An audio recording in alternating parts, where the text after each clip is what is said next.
Juan Carlos, ¿cómo estás? Súper emocionado con el capítulo de hoy, Mariana. ¿Por qué tener sexo? Razones para tener sexo. Generalmente uno siente que está conquistando algún tipo de libertad. Claro, es que es un poder. Uno se siente que puede hacer lo que desee. Y uno se siente grande. Sí, haces cosas de adulto. Pero bueno, tampoco uno lo piensa mucho. Uno los hace y punto. Sí, sin mucha reflexión.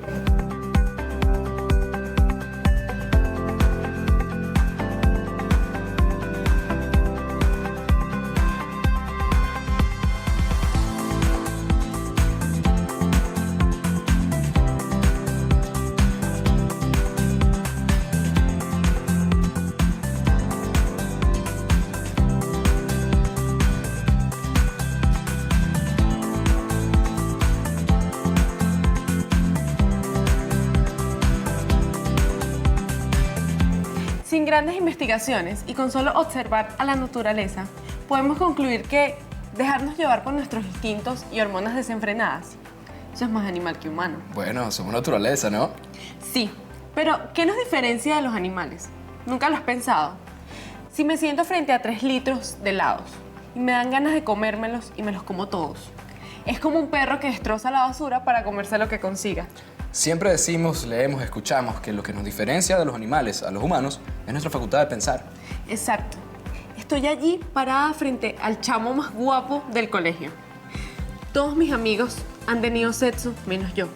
¿Qué debo hacer? ¿Qué hago? Todos mis amigos me dicen que esa chica está súper interesada en mí. Todos ellos también como que siempre lo han hecho. Ella es demasiado linda. Pero la verdad es que apenas la conozco. ¿Qué hago? Todo mi cuerpo grita, hazlo. ¿Te ha pasado? ¿A que sí? Vamos a enfriar esto. Vamos a conversar ahora con nuestro invitado a ver qué nos puede contar de esto. Es un excelente momento para conversar con Isaac Salas, tesista de Psicología de la Universidad Central de Venezuela. A ver, ¿por dónde comenzamos? Hola, bienvenido. Estamos súper agradecidos de que estés aquí con nosotros para ayudarnos sobre este tema. ¿Por qué tener sexo? Bueno, muchísimas gracias por la invitación.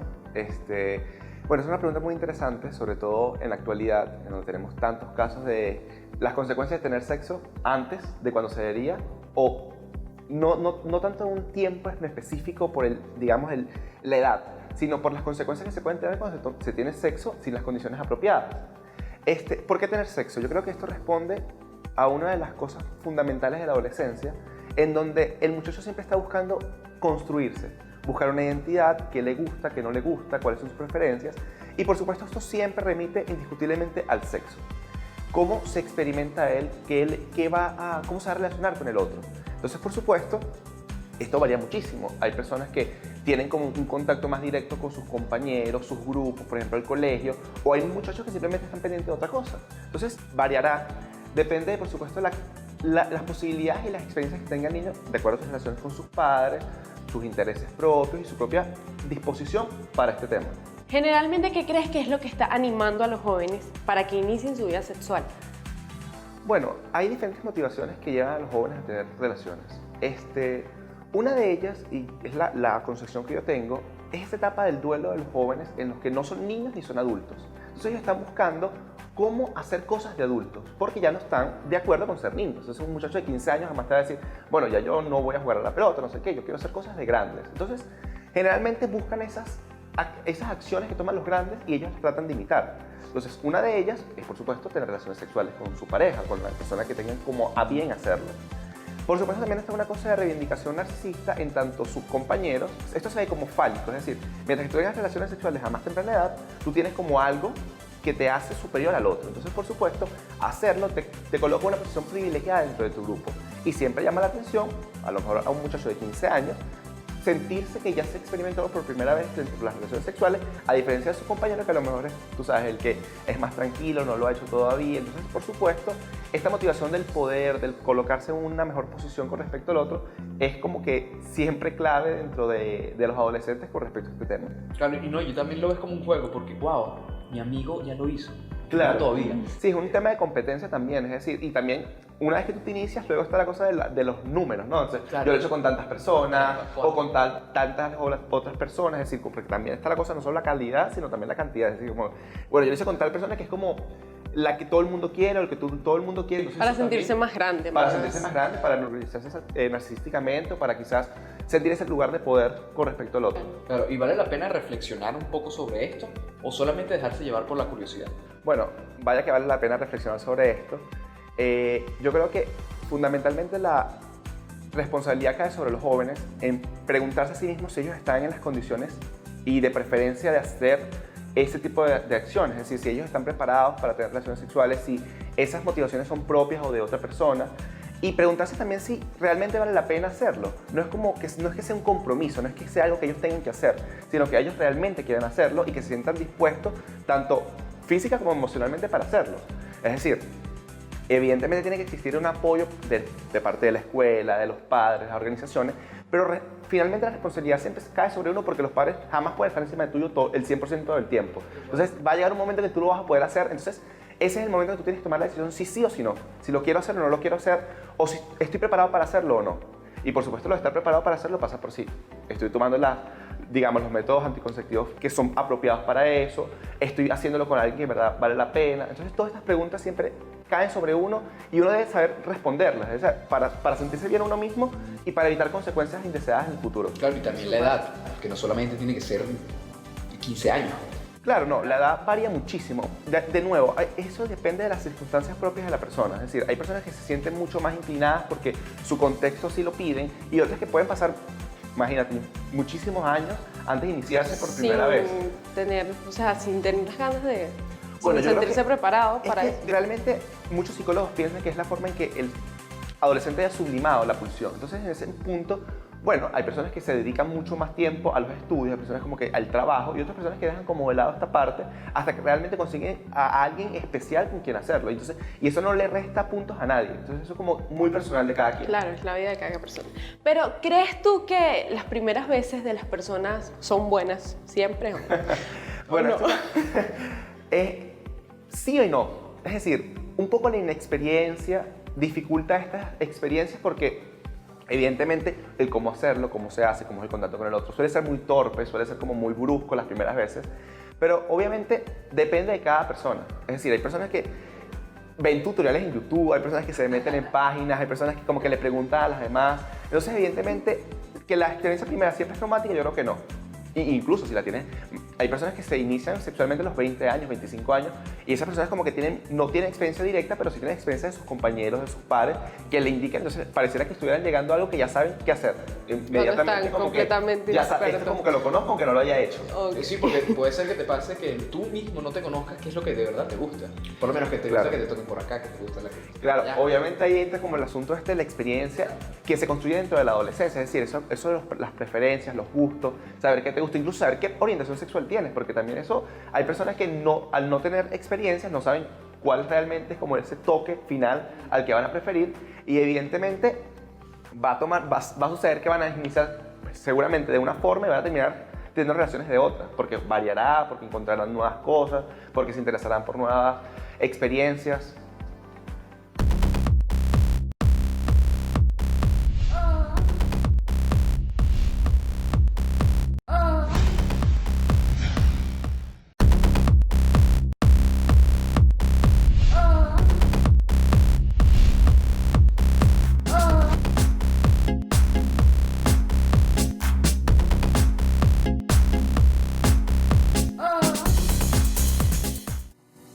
Para la mayoría de las personas, la curiosidad es un detonante.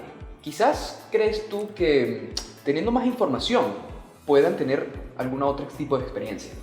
Bueno, por supuesto, es decir, las personas por lo general siempre se sienten atraídas por eso que no han hecho, por eso que todo el mundo habla y uno no ha tenido acceso, pero indiscutiblemente yo creo que hay que darle un lugar principal al deseo, al propio deseo, si uno lo quiere hacer, si uno lo quiere hacer, si uno lo está haciendo porque realmente se siente motivado a hacerlo o si son otras personas que te están llevando a hacerlo, pero también un poco entender que las relaciones sexuales no tienen que ser como obligatorias dentro de la adolescencia, ni dentro de ninguna edad en específico. Es decir, debe responder a un querer hacerlo, pero un querer hacerlo bien, a un querer hacerlo desde un lugar que uno lo que está haciendo y las consecuencias de eso. Entonces, yo creo que esto de un poco de conocer, de que te hayan dado información, tus familiares, los adultos, es muy importante porque, por supuesto, te permite ya uno hacerse una idea de lo que está próximo a realizar. Y, por supuesto, Esto pasa por quitar el tabú de los padres a hablarle de sexo a sus hijos. Esto no los erotiza, no los coloca en una posición, digamos, sexual prematura, Pero más bien los orienta. Más bien los orienta, exacto, les comunica. Entonces yo creo que también los padres deben conectarse con ese adolescente que siempre llevan por dentro, recordar cómo fue y cómo les hubiese gustado que sus padres hablaran de sexo con ellos, que les informaran, que les explicaran qué es, sin el ánimo de intrometerse, sin el ánimo de entrar en la vida de sus hijos, sino simplemente de informarlos, de indicarles qué es lo bueno, qué podría ser lo malo, cuáles son las ventajas, cuáles son las desventajas, para que los muchachos tengan como esa guía, como esa voz que se internaliza y que te va a recordar cuando te estás en el momento, lo quiero hacer porque quiero, o voy a recordar las cosas que mis padres me dijeron, funcionará, no funcionará, y siempre tener como esa referencia. Pero, ¿crees que la gente vaya a consulta antes de iniciar su vida sexual? Bueno, dependerá mucho de la edad, ¿no? Es decir, adolescentes muy poco. A los adolescentes siempre son llevados a consulta por los padres, por las instituciones, son referidos. Los adultos suelen ir a consulta por temas sexuales, pero más que todo cuando les dificulta realizar, o sea, porque hay un problema de aproximación, hay un problema como de miedo a hacerlo, o está como demasiado, digamos, se siente mal consigo mismo para realizar el acto sexual. Entonces en ese momento sí va a consulta, pero por lo general nadie busca como ayuda para experimentarlo primero con un tema de pena, o sea, como le da como mucha pena, mucha vergüenza este tema. Entonces no creo que un adolescente le diga a sus padres, yo quiero ir a terapia porque tengo como un problema para aproximarme con otra persona, para tener relaciones sexuales. Y los padres también es decir, tendría que haber mucha confianza entre padre e hijo para que el hijo se aproxime a la madre y decirle, mira, yo quiero iniciarme sexualmente y quiero que me lleves a un especialista. O sea, eso creo que es muy no creo que va a pasar muy seguido. Pero, a mí nunca me ha pasado. Pero sí crees que es necesario ir a consulta antes de iniciar, ¿verdad? No necesariamente, es decir, yo creo como que eso es una opción que uno tiene si uno se siente abrumado por el tema. Pero hay personas que realmente pueden iniciar, es decir, esto es una cosa normal dentro de la vida. Iniciarse sexualmente es un aspecto incluso cotidiano. Hay personas que tienen relaciones sexuales muy seguido con la misma persona, no quiere decir que esto sea poligámico ni mucho menos, pero el tema de asistir a terapia no es muy común, no es como algo que la gente haría. Claro, sería buenísimo porque podría incluso complementar la información que los padres y quizás los profesionales de la sexualidad le dan a los muchachos, pero no es algo como que demasiado común. Claro, que la gente diga, voy a ir a consulta. No, para nada, eso no sí, sucede. Y además con lo que les dicen los padres, alguien experto te dice la parte científica, pues por lo menos que te puede alguna infección de transmisión sexual. Claro, yo creo que también es tarea de los padres que sepan que lo primero que le tienen que hablar a sus hijos acerca de la sexualidad es para protegerse, o sea, los métodos anticonceptivos, el uso del condón en los varones, quizás un poco en las niñas el tema es distinto, porque no solo las pastillas, sino también que la niña exija al varón ponerse condón. Entonces, eso pasa porque la madre o el padre le diga a la hija, mira, tú tienes la posibilidad y tienes como el poder de decirle al otro, mira, yo sin este método anticonceptivo no voy a tener Claro, porque relaciones. la que puede quedar embarazada soy yo, no tú. No, incluso no, porque quizás las pastillas te protegen del embarazo, pero las enfermedades también, o de claro. infección. Entonces, eso pasa muchísimo con las muchachas adolescentes, como que ese miedo, ese temor de que venga el otro como a proponerte y uno no puede dar una respuesta, uno no puede ejercer la demanda de, mira, no, así no son las cosas. Entonces, eso yo creo que es una fortaleza que las niñas deben desarrollar. Y hago caso de las niñas en específico, no por un tema como de feminismo, ni mucho menos, sino que de verdad ellas tengan el poder de decirle al otro cuáles son los términos, cuáles son las condiciones bajo las cuales ellas van a tener relaciones. Porque pasa de que, por lo menos, el chico que use condón se ha visto como que, ay, porque tú usas condón. O sea. Claro, pero por supuesto tiene atrás muchísimas implicaciones que es preferible como evitar, ¿no? Claro, pero digo yo que si tú estás con tu pareja, nadie tendría por qué decirte por qué usas condón si tú no tendrías por qué decirle a las personas eso, ¿no? Claro, también está la cosa como de pavonear con tus padres, que es lo que tú haces en la intimidad. Claro, pero cuando tú estás como en ese plan de comunicarle al otro, de cierto modo el otro siempre va a tener una respuesta, pero una cosa es como un monólogo. Si tú le estás comentando, el otro te va a responder desde su lugar. Ahora uno está como en la posición de aceptar o no aceptar la crítica. Isaac, ¿qué es lo que más genera angustia al momento de desarrollarte en tu vida sexual? Bueno, esto varía muchísimo entre el hombre y la mujer. Por lo general, ya iniciada la relación sexual, empiezan a existir algún tipo de problemáticas que las personas empiezan a detectar en su propio cuerpo y en la relación con el otro. Y allí es donde podrían asistir a consultas, es decir, a preguntarse por qué esto está sucediendo y por qué los demás no les sucede. En el caso de las niñas, es muy común el trastorno de estrechismo vaginal, en el que se le dificulta muchísimo la penetración con el caballero. Entonces, por supuesto, esto es un tema de muchísima angustia para ellas, porque dicen, bueno, pero ¿por qué a mí se me hace tan difícil? Mis compañeras a lo mejor no tanto, tengo un problema, es biológico, es psicológico. Y yo creo que tiene como estos dos componentes, es decir, hay un aspecto indiscutiblemente biológico, pero también un tema psicológico, es decir, el estrés que genera la práctica sexual podría incluso estrechar las paredes vaginales e impedir la penetración. Entonces, en este caso, es un trabajo más como de, bueno, explicarle a la paciente, entender por qué está presentando esos síntomas de angustia, de estrés, cómo podríamos solucionarlo. Y entonces siempre sale, indiscutiblemente, la cosa es que, bueno, yo no estoy preparada, yo no estoy preparado para esto. Y uno dice, bueno, pero la respuesta clásica, ¿pero por qué? Si usted no está preparado, ¿por qué lo está haciendo? Entonces, allí de nuevo siempre te remite el asunto este de, bueno, yo lo hago porque mis compañeros lo hacen, lo hago porque, bueno, porque ya debería hacerlo. Entonces también esta cosa debería hacerlo. Bueno, nadie te está obligando a hacerlo. Sí, hay que recordar que tú lo haces porque tú quieres. Entonces, esa cosa de la construcción social, de la iniciación sexual a tempranas edades, cuando uno no está preparado, siempre va a generar como un hueco a futuro y que las personas van a detectarlo, bien sea por este caso de las mujeres o también por los caballeros. Hay diferentes presentaciones, ¿está? El tema de la eyaculación precoz, el tema del tamaño del pene, incluso es muy poco probable en los jóvenes, pero también existe la disfunción eréctil. Entonces, estos tres temas son como que los que más uno trabaja en terapia y bueno, tienen diferentes abordajes. Bueno, Isaac, muchísimas gracias, de verdad, por haber estado con nosotros y aclararnos muchas cosas que teníamos. Muchas dudas. Demasiado. Muchas gracias, de verdad. Okay, Muchas gracias, Isaac, por la invitación. Chévere. Encantado. Vamos a comenzar con las mamás, abuelas, tíos y hermanos acerca de qué nos pueden contar sobre este tema. Si crees que nos ayuden, es que a la gente no le gusta hablar mucho sobre sexo. Sí, es que siempre hacemos chistes sobre sexo, pero al momento de ponernos serios parece que les cuesta un poco. Lo intentamos. A lo mejor si se los planteamos bien, quizás nos ayuden un poco. Ah, ya sé, vamos a ponernos históricos. Como históricos. Vamos a preguntarles cómo se iniciaron ellos. ¿Cuáles fueron sus razones para iniciar su vida sexual? Sí, y después le preguntamos a las personas qué consejos le darían a sus hijos, nietos o sobrinos. ¿Sabes qué? Una señora súper mayor le contó a mi mamá que su primera vez fue una noche de carnaval. ¿En serio? Sí, y de esa noche nació su hijo. Sin embargo, ella, bueno, no se acordaba quién era el padre de su hijo. Ay, nosotros haciendo esto desde hace mucho tiempo y creyendo que es nuevo y moderno. Exacto, descubriendo el agua tibia. Da un poco de pena. ¿Conversamos con la gente? Sí va.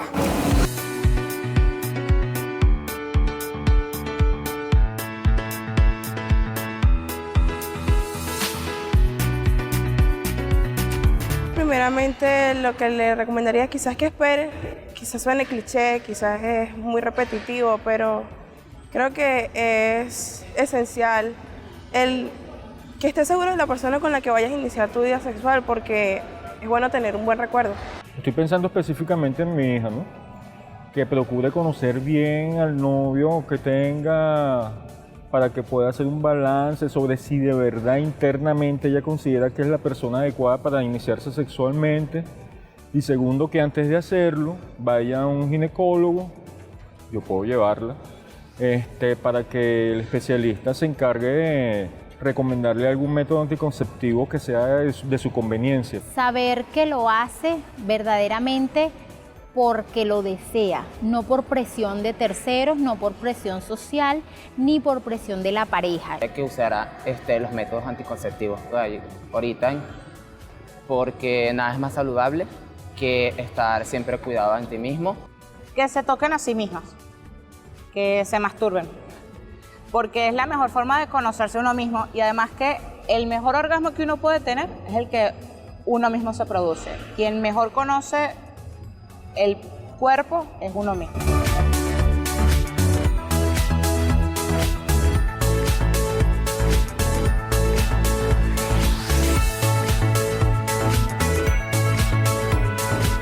No ocurrió como siempre lo había pensado, fue todo lo contrario. Fue inesperado porque, o sea, recuerdo que yo tenía 15, cumplí 15, unas primas tremendas, como uno dice, malvadas, me dijeron, bueno, ya te vamos a tu primer regalo y me presentaron unas amigas de ella y bueno, así tuve mi primera vez. Fue totalmente normal, desde niña siempre estuve muy abierta a mi sexualidad, muy expuesta a ella y fue natural.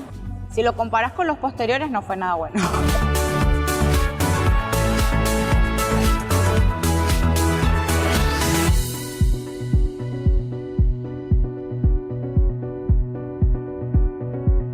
Puedo decir que soy de las pocas personas que sí que fue prácticamente porque ya llevaba tiempo con esa pareja desde pequeño y mira, surgió una noche y surgió.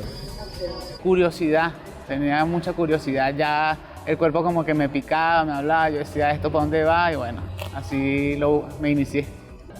El afecto que yo consideraba amor en ese momento, el enamoramiento, pues, y la curiosidad terrorífica que nos dominaba a los dos.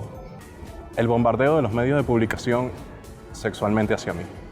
La adolescencia trae consigo la experimentación del cuerpo y además que la sociedad lo que le vende a uno es la promiscuidad, pues mientras uno está adolescente e inexperto en esas cosas, cae en querer hacerlo apresuradamente, pues como lo vende la publicidad, la televisión, las películas, las novelas, etcétera, etcétera, etcétera. El reggaetón.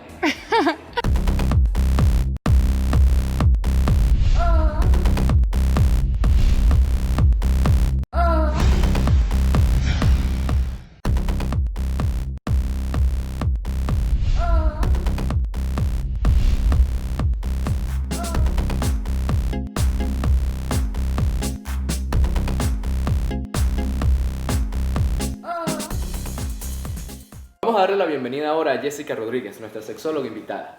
Con ella vamos a estar conversando acerca del sexo casual. Cuéntanos, Jessica, cuéntanos un poco acerca de sus prácticas y también sobre sus consecuencias. Gracias, chicos, por la invitación nuevamente. Sí, el sexo casual es algo que se ha realizado a lo largo de la historia.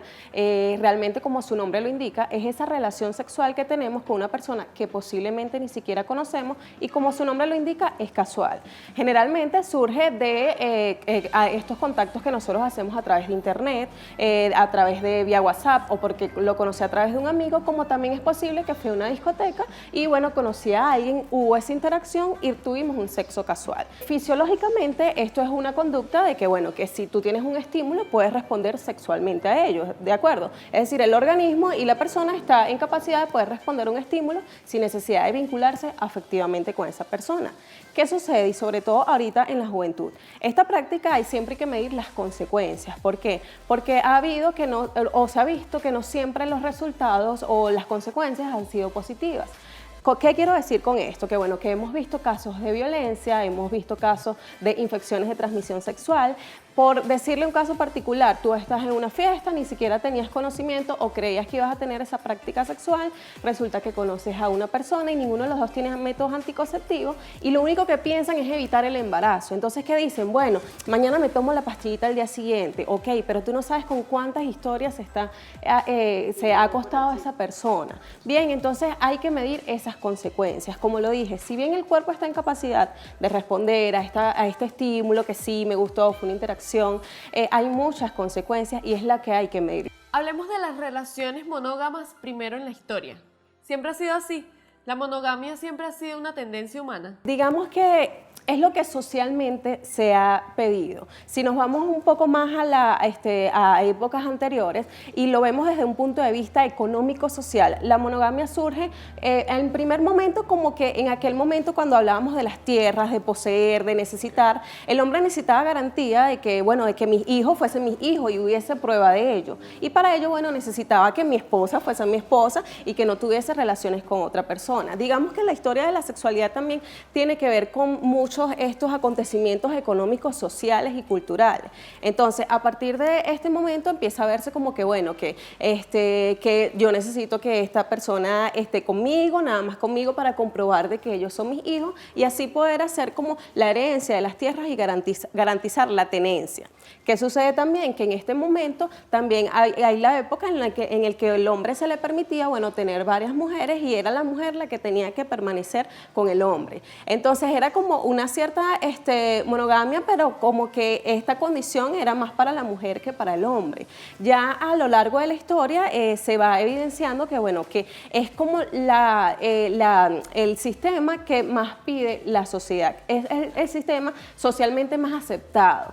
¿Por qué lo digo? Porque también en temas de religión, en temas de la cultura actual, surge esto como que esta es el sistema, el que está aceptado, en el que las personas se pueden casar, se les pide fidelidad, y es un sistema que ha permanecido a lo largo de la historia. Es decir, es como dentro de la balanza, como es que es la preferencia, ¿sí?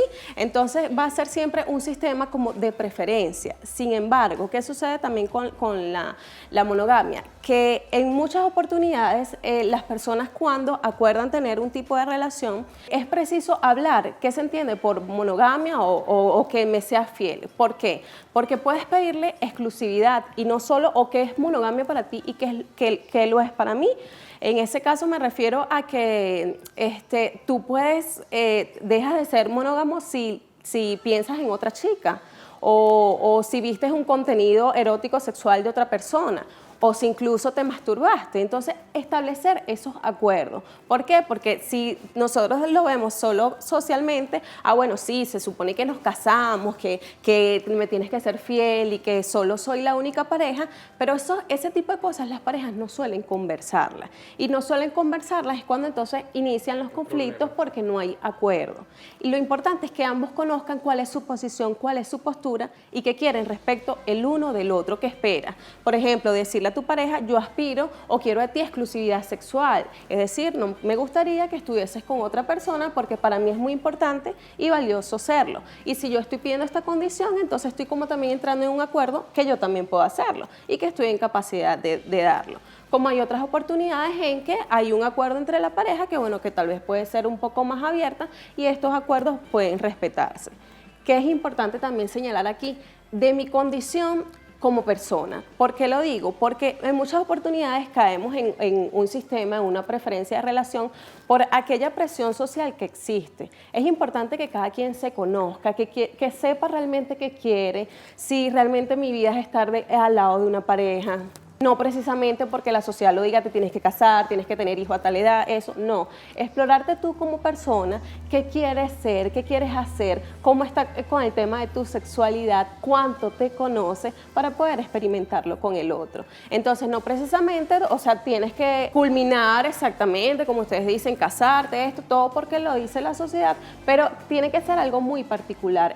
Va de acuerdo a tus intereses, a tus gustos, a tu personalidad, cuánto te hayas conocido y esté en capacidad de experimentar con otro.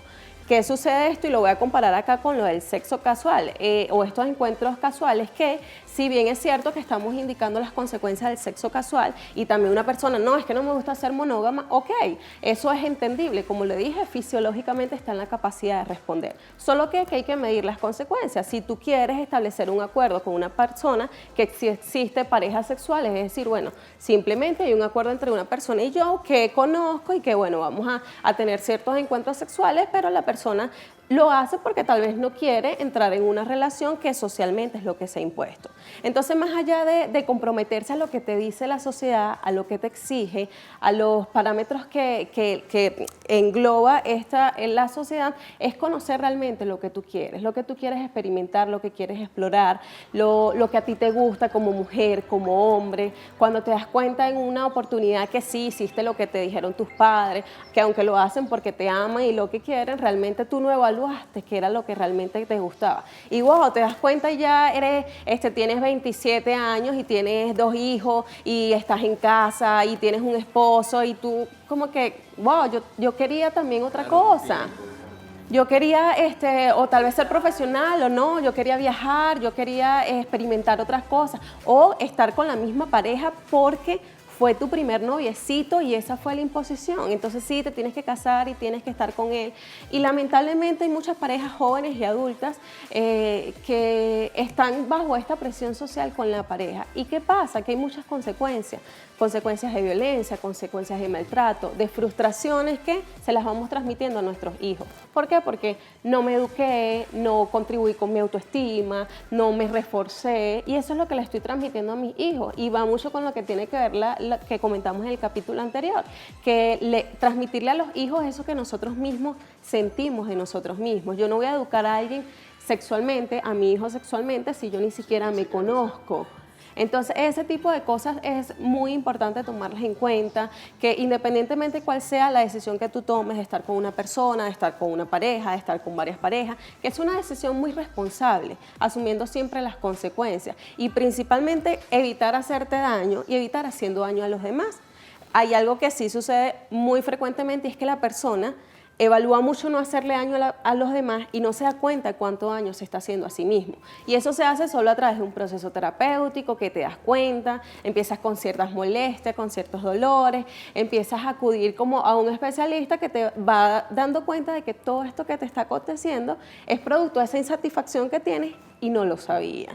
Entonces, bueno, eso es un tema bastante amplio. La monogamia de verdad ha sido un tema cultural que se ha mantenido, que es como la preferencia social que nos lleva a que esta sea la práctica. Hay muchos que obviamente les gustan, la traen, es con la que se sienten identificados, respetan ese acuerdo que se ha establecido dentro de la relación de pareja.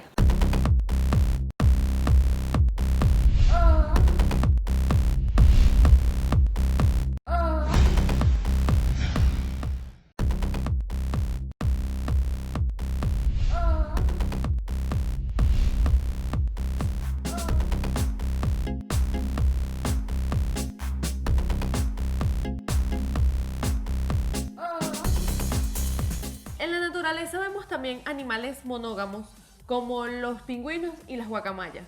Estos tienen una sola pareja por el resto de toda su vida. Pero ¿es posible que existan seres humanos de tipo monógamos y otros que simplemente no puedan? ¿Cómo es posible esto en los animales? Juan Carlos, tú hace rato me hablabas de la poliandria. Sí, Mariana, de la poliandria. Eso es cuando en el reino animal las hembras se aparean con todos los machos de la colonia. Eso se le llama poliandria. También existe que el macho sea el que se aparee con todas las hembras. Y también hay especies en las donde machos como hembras se aparean con múltiples individuos. Pero esto ya está predeterminado, porque ya se conoce el comportamiento de estas especies. Y ahora a nosotros, a los humanos, nos da tiempo de definir, en tal caso, de quiénes somos como sujetos sexuales. Acontece que los seres humanos no somos seres instintivos, es decir, la sexualidad, mejor dicho, de los seres humanos no es instintiva.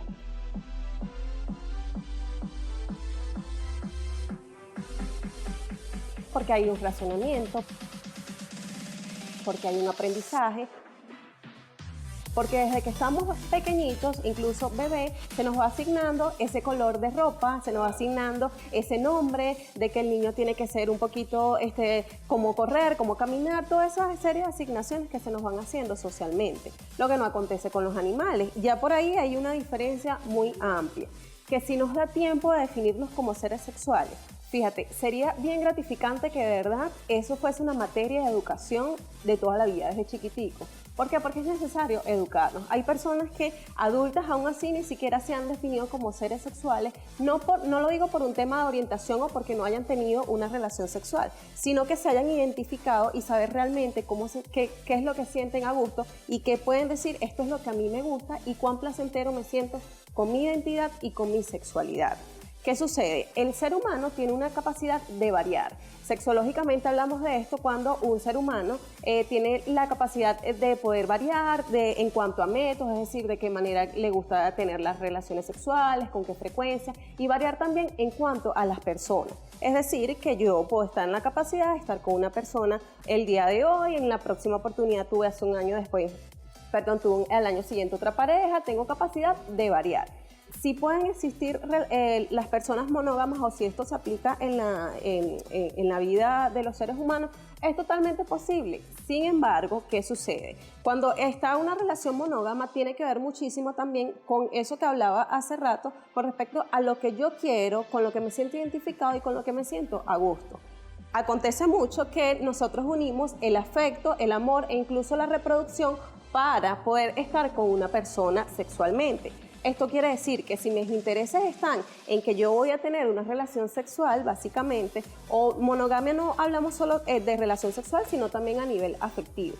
Entonces, si yo decido estar con esta persona, es porque yo necesito para tener esta relación sexual, aunque mi cuerpo fisiológicamente pueda estar con cualquier otra persona, yo o mi interés particular es hacerlo con una persona que yo quiera, que esté vinculada afectivamente, porque así es como yo me siento cómoda, no porque otras personas lo estén haciendo o puedan tener esa variante amplia y puedan estar con varias personas, yo lo tengo que hacer. Entonces, si existen personas monógamas, si existen personas fieles, sí las hay, y esto va a depender entonces de la decisión que cada una persona vaya a tener. Entonces, yo siento que el tema de la sexualidad no tenemos que encerrarnos, no tenemos que quedarnos en un cuadro porque esto es lo que se ve socialmente, sino, como les dije anteriormente, una fase de experimentación, de exploración de cuáles son tus gustos, cuáles son tus intereses. Como les comenté, fisiológicamente estás en la capacidad, si una persona te atrae, de estar sexualmente con ellos. Sin embargo, cuán bien te va a hacer eso, cuán bien le va a hacer a esa persona. Y es analizar, y ahí está la diferencia con respecto a los animales particularmente, que yo puedo pensar y decidir si voy a estar con esa persona. Y las consecuencias, en cambio ellos no, simplemente lo hacen y no tienen que buscar ni siquiera un método anticonceptivo, porque si queda preñada no hay necesidad de saber ni siquiera de quién es. Entonces, esta es la diferencia, lo que nos distingue, que aún siendo seres mamíferos, somos esos seres pensantes.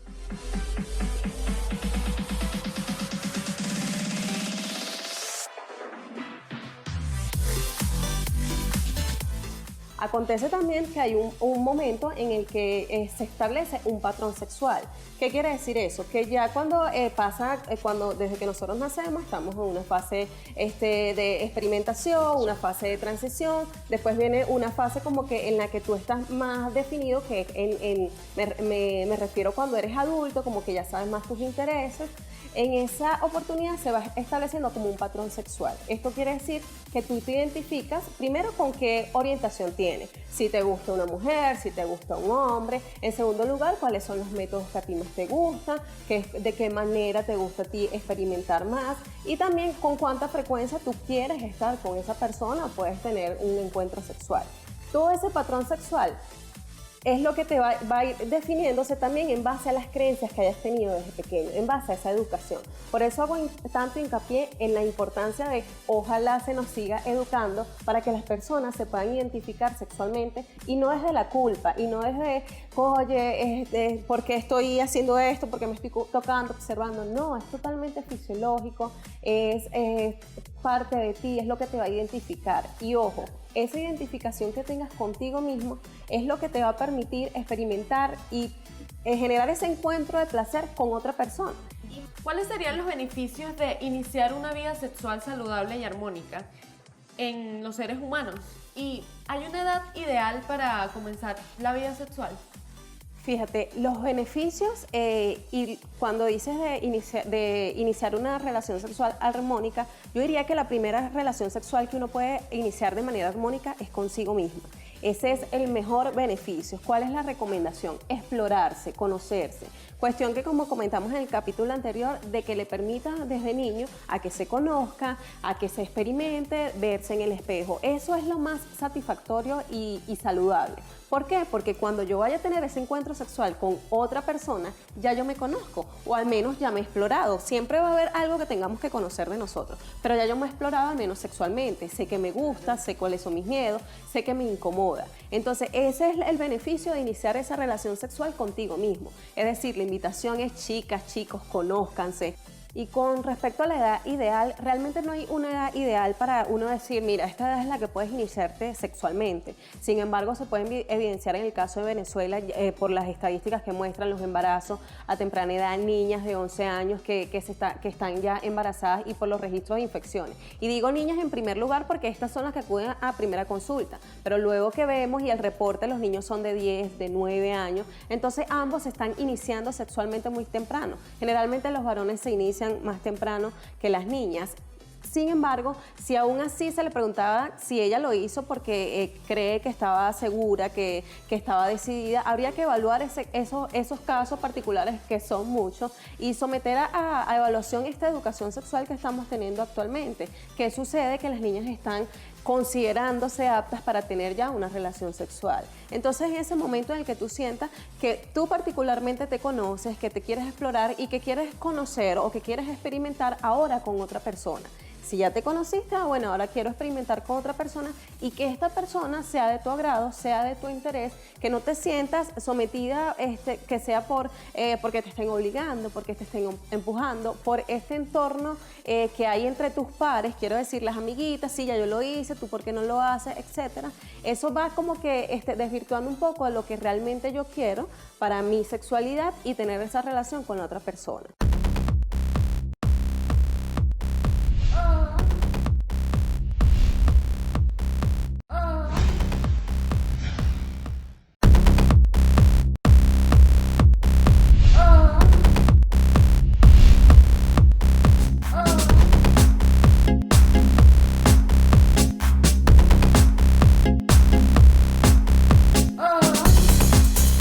De todo esto que hemos hablado y hemos visto, ¿qué concluyes tú? Bueno, de verdad, viendo después todas esas entrevistas, me parece que, aunque digas que no, aunque digan que no, que digan que sí, la primera vez es sumamente importante. La primera vez es tu puerta a un mundo para conocerte, un mundo gigante de la sexualidad, donde vas a tener muchas experiencias, si así lo deseas, vas a tener pocas experiencias, pero es eso, es prácticamente un puente a muchísimas cosas. Tu cuerpo va a pedir eso porque es natural. Entonces, la sexualidad la primera vez es lo más importante. También digo que cuando estés con la primera persona, con tu novio, no sé, por lo menos que hemos visto muchos casos que cuando se hacen novios no tienen ni un mes y ya están juntos. No sé, yo digo que no esperar 3 años, no, pero sí esperar, no sé, unos 8 meses. Como conocerse, pues. Conocerse, ver si esa persona te va a respetar, si es lo que tú quieres y es la persona que de verdad quieres, porque no es por ofender a tu cosita, pero ahorita los hombres quieren estar con las mujeres y que sí, vamos a ser novios. Pasa eso y ya, las dejan. Entonces, no sé. No pierdan la fe en los hombres porque de verdad que no es así. Pero para concluir y de verdad terminar, piensen mucho antes de hacerlo. Piénsenlo y estén cuando de verdad lo quieran, háganlo. De verdad. ¿Qué pasa cuando ya está hecho y este inicio fue traumático y frustrante? ¿Nos puedes dar algunos tips que podemos hacer? Ok, fíjate, aquí me gustaría hacerlo como en 2 aristas. En primer lugar, si fue traumático, pero tú decidiste tenerlo, es decir, sí, estoy decidida, quiero hacerlo, sin embargo no fluyó. Y traumático, podemos hablar de que fue doloroso, de que no era lo que yo esperaba, y tiene que ver mucho con las expectativas que tú tenías al respecto. Estas expectativas son muy cosechadas socialmente. ¿Por qué lo digo? Porque mi amiguita me contó que a ella le fue genial, que fue riquísimo y que ella sintió unas cosas maravillosas, pero yo no sentí nada de eso. Y es que tal vez ni siquiera sabías lo que tú querías ir a hacer allá. Entonces lo hiciste fue porque la amiguita te contó que era rico y bueno, como él me gusta y hemos sido noviecitos, puede surgir. Primero, en cuanto a tus expectativas, y segundo, que sí puede ser traumático en cuanto a dolor, en cuanto al momento, tal vez fue una situación, aunque lo acordamos fue forzada, porque lo hice en un cuarto, lo que sea. Si esto sucede y fue decisión tuya haberlo realizado y te gustaría seguir experimentando, la invitación es que sigas experimentando tú, sigas investigando, sigas preguntando, sigas conociendo, para que en la próxima oportunidad, si lo quieres seguir experimentando, si lo quieres seguir realizando, no sea tan traumático. Posiblemente puede ser que fue muy doloroso, si seguramente no estás ni siquiera excitada, ni siquiera tenías ese deseo porque estabas pensando en lo que iba a decir tu mamá si se entera. Entonces ese tipo de cosas, obviamente el cuerpo le afecta, hace que sea muy doloroso el coito si no hay lubricación suficiente, y todos estos procesos hacen traumático. La invitación es buscar esa asesoría, buscar esa ayuda de qué fue lo que sucedió, para que en un momento sí descubras lo bonito y placentero que es tener esta relación sexual, porque no vamos a negarlo, que es un acto de amor, es un gesto de amor que quieres tú realizar con una persona, siempre y cuando lo vivas saludablemente, sanamente, responsablemente. Ahora, la otra que te iba a decir es cuando fue traumático y tú no decidiste realizarlo, que lamentablemente acontece el caso de las violaciones. Esta es una de las vertientes más fuertes que puede acontecer. perjudica a la persona en varios aspectos de su vida. Sin embargo, la invitación es buscar esa ayuda, comentar a esa persona que tú necesitas comentarle de lo sucedido, porque sí hay maneras de sobreponerse a la tarea, aunque sea un poco difícil, pero de sobreponerse y vivir luego una sexualidad placentera. Cuando esto fue traumático precisamente porque tú no querías y tú no tenías expectativas, ni siquiera te lo pensabas y ni querías, sí, súper forzado, es cuando es más fuerte y es cuando es necesaria una intervención terapéutica, una ayuda, y el externo lo va a notar. Por esto es importante que los padres conozcamos también a los hijos, y me doy cuenta que está diferente, de que no habla, de que le pasa, y sucede mucho que esta persona que está realizando el maltrato lo que hace es amenazar, y no, independientemente de que amenace recuerden que esa amenaza es una amenaza que realmente no existe. Habla, dilo. ¿Por qué? Porque está en riesgo tu integridad y te va a traer como consecuencia que más adelante tal vez ni siquiera quieras formar una familia, y eso era lo que tú querías hacer.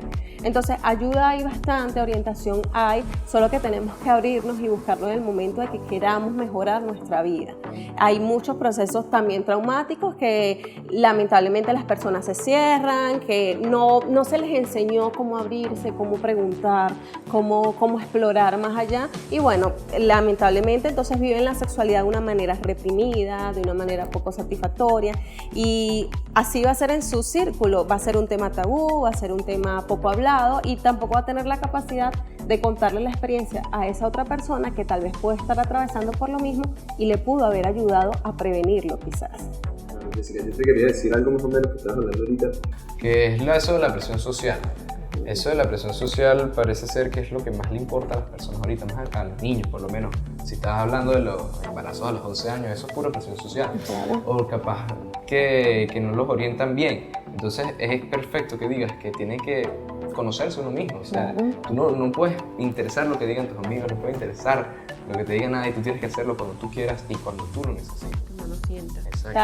Tal cual sucede. Ese es uno de los motivos. Si se le hace una encuesta y el joven es realmente sincero para responderlo, te va a decir que fue por presión social, cuando le hayamos explicado que es una presión social, porque ellos no lo ven así. Y te voy a dar un ejemplo de algo que sucede casos día a día en los colegios, que las muchachitas o los chicos quieren pelear, y la pelea se da es por esta presión social que le dice pelea, tal cual sucede, pero esto es un caso un poco más cerradito, en el grupito, ya yo fui, ya yo lo hice, y como que sí, bueno, yo también, o sea, ya yo tengo también 17 años, tengo que hacerlo porque todas lo han hecho.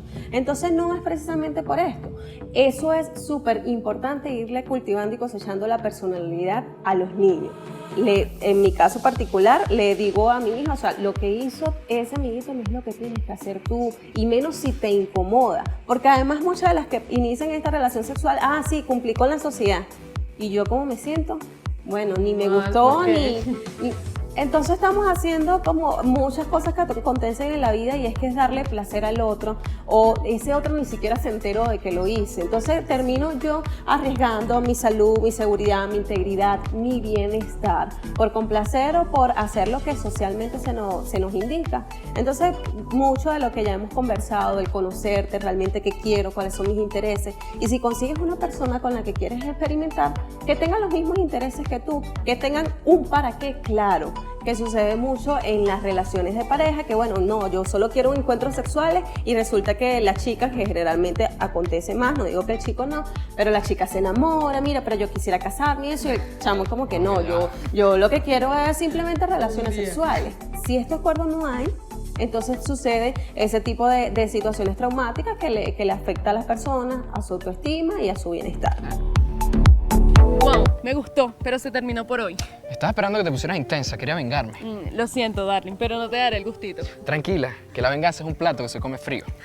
Sí, claro, y con tanta amenazadera y voy a caer. Bueno, esperaré. ¿Qué tenemos para la próxima semana? Será nuestro tercer capítulo, Pensar el sexo. Va a estar muy bueno. Autoridades de la Iglesia Católica, Cristiana, Islamita, además de Freud y Jung. No, bueno, ya no. Sí, la idea de traerme una ouija para traer a los espíritus de Freud y Jung me espeluznó un poco. Bueno, pero eso sería otro programa. ¿Pensadores o eruditos desde el más allá? No, todos desde el más acá pensaremos el sexo. Pero no suena tan mal, se lo proponemos a producción. La próxima temporada. No, mejor no. Eso me da mucho miedo, Juan Carlos. Bueno, ¿cómo que nos vamos?